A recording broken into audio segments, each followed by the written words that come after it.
Xin chào các bạn, lại là Sơn Mười đây. Thì ngày hôm nay thì mình muốn giới thiệu cho các bạn cách chỉnh màu S-Lock một cách đơn giản và anh em này cũng có thể xài được từ mới bắt đầu luôn. Bạn sử dụng theo cái cách này đi thì nó sẽ làm cho màu sắc của bạn có thể tốt hơn rất là nhiều. Và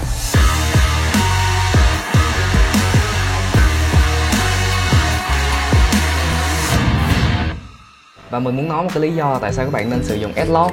Thì cơ bản là cái S-Lock là một cái file giả lập RAW nha, không phải là RAW nha. Thì cái file này nó sẽ cho phép mình giữ được cái chi tiết nhiều hơn ở vùng tối và nhiều hơn ở vùng sáng.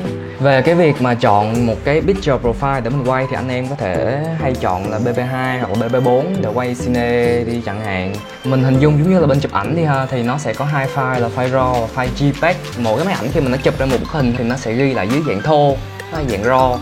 Và khi mà bạn chụp một cái file JPEG đi chẳng hạn thì cái file đó sẽ giống như là được add thêm một cái nút màu sẵn từ máy vào, nên khi bạn muốn chỉnh lại màu sắc của nó thì bạn hình dung nó sẽ khó khăn hơn là bạn đang sử dụng một file thô để bạn chỉnh màu sắc của nó. Ví dụ như thế này, ví dụ như là khi mà mình đang sử dụng hai cái footage này ha, hai footage mình quay cùng một góc ở hai cái picture profile khác nhau. Cái BP2 là cái màu nó rất là đẹp rồi nha, nhưng mà cái BP2 cái đặc điểm của nó mình thấy tương phản của nó khá là cao. Thì như bạn thấy ở đây cái nền trời của mình hầu như là nó đã mất rồi. Và ở đây là mình nhìn cái màu S-Lock thì nó nhìn nó khá là chán, nhưng mà chi tiết ở vùng tối nó có và chi tiết ở vùng sáng cũng có. Khi mà mình chỉnh màu với cái này thì mình sẽ còn rất là nhiều chi tiết để mình xử lý với nó. Mình có thể can thiệp sâu hơn vào màu sắc. Nhưng mà còn với file BP2 mình chỉ còn có thể chỉnh được những cái chi tiết mà còn trên vùng này thôi. Còn những chi tiết vùng cháy thì mình đã không còn sử dụng được nữa rồi. Một cái tip rất là thoải mái cho anh em thì mình sẽ dùng cái Film Convert Pro.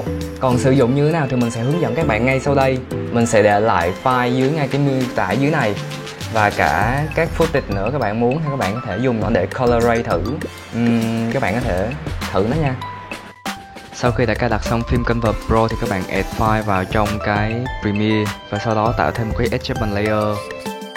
Sau đó thì mình vào Effect, search Film Convert Pro và add Film Convert Pro vào trong cái adjustment layer vừa mới tạo. Vào trong một Effect Control, vào Camera Setting, sau đó mình sẽ chọn cái dòng máy của mình.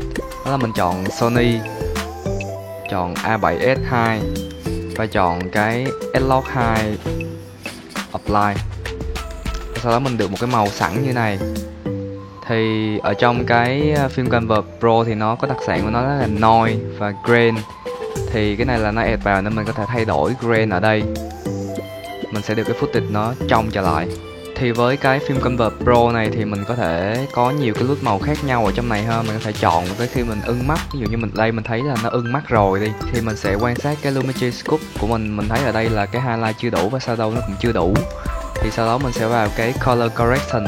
Ở đây nó sẽ có 3 thanh highlight, shadow và midtone, thì mình có thể thay đổi ánh sáng của nó.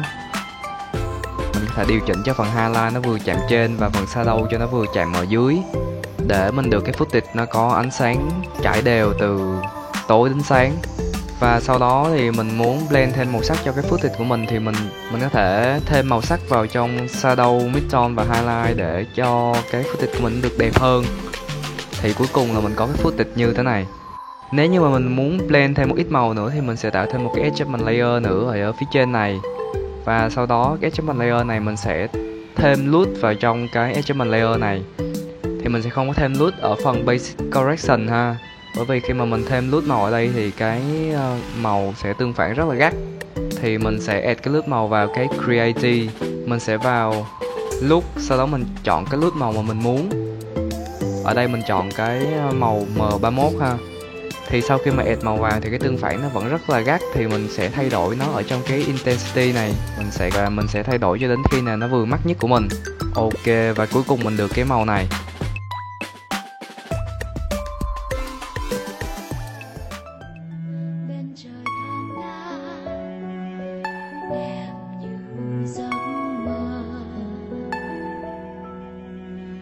Cảm ơn người đã lắng nghe ta, dìu ta bước đi.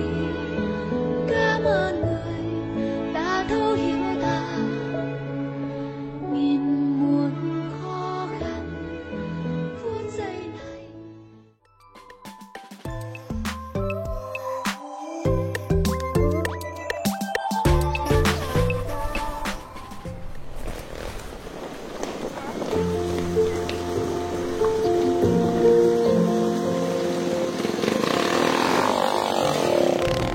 cái mà lo sợ với ấy thì chắc là ai cũng có thôi. Lo là tại vì mình về một môi trường mới, mình về một cái chỗ mới, nó quen nhưng mà nó lại không quen. Tại vì kiểu như là mình sinh ra và lớn lên ở đây, nhưng mà mình đi cũng một thời gian lâu rồi, mình ở Sài Gòn 6-7 năm, mình quay về lại thì cũng sợ chứ. Nhưng mà kiểu như là cái lo sợ đó nó nối tiếp như thế nào, mình giải quyết cái lo sợ đó, hay là ok thôi tao không dám giải quyết cái đó đâu. Tại vì nếu mà mình sợ thì nhiều khi mình không dám vượt qua thì mình sẽ không dám bước tiếp, không dám làm nữa, thì cái sợ nó sẽ là một chung